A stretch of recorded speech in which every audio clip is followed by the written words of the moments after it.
बिस्मिल्लाहिर्रहमानिर्रहीम अस्सलाम वालेकुम। क्या हम 8171 के ऊपर मैसेज करके 12,000 एहसास का ले सकते हैं? इसका जवाब दो सूरतों में है। इमरजेंसी कैश के वक्त 2020 में आप ले सकते थे, अब आप बिल्कुल इसके ऊपर मैसेज करके नहीं ले सकते 12,000 एहसास का। दूसरी अहम बात यह है कि क्या शादीशुदा ख़वातीन ही इस प्रोग्राम के लिए अहल हैं? तो इसका जवाब है हाँ, बिल्कुल शादीशुदा ख़वातीन इस प्रोग्राम में अपना अंदराज मुफ्त में सर्वे और रजिस्ट्रेशन इस वक्त तहसील की सतह पर दफातर में जारी है, वहाँ पर करवा सकती हैं। हाँ, मुझे पता है कि आप में से काफ़ी सारे लोगों को नहीं मिले या नाअहल हो गए हैं या वो उस प्रोग्राम से लेना चाहते हैं, लेकिन अक्सर ये भी पूछा जाता है कि इस प्रोग्राम से बार बार पैसे मिल सकते हैं, यानी कि साल में 2 बार 3 बार मिल सकते हैं, लेकिन एक से ज़्यादा बार बिल्कुल मिल सकते हैं। 12,000 की बजाय 24,000 भी मिल सकता है, लेकिन किस्तों की सूरत में मिल सकता है।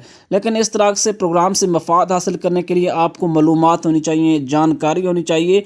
आप मेरी अब बातें आपको हवा में लगेंगी, लेकिन यकीनन जो लोग अमल करते हैं कामयाब भी होते हैं। अच्छा, आपने अगर अभी तक चैनल को सब्सक्राइब नहीं किया तो सब्सक्राइब करें, अपना कमेंट्स करें, सवाल करें, इंशाल्लाह हम आपको वीडियो में जवाब देंगे, इधर कमेंट्स में भी जवाब दे सकते हैं। और मेरी हमदर्दियाँ आप लोगों के साथ है। मैं हमेशा चाहता हूँ कि गरीब का फ़ायदा हो। हमारी किसी से कोई ज़ाती दुश्मनी नहीं है और मैं झूठ भी नहीं बोलता। मुझे झूठ बोलने से क्या फ़ायदा होगा, ठीक है ना। और ना ही किसी के ऊपर कोई दबाव है कि मेरी वीडियो लाजमी देखें। अगर कुछ मिलता है वीडियो से तो ज़रूर देखें और गरीबों की इमदाद करें।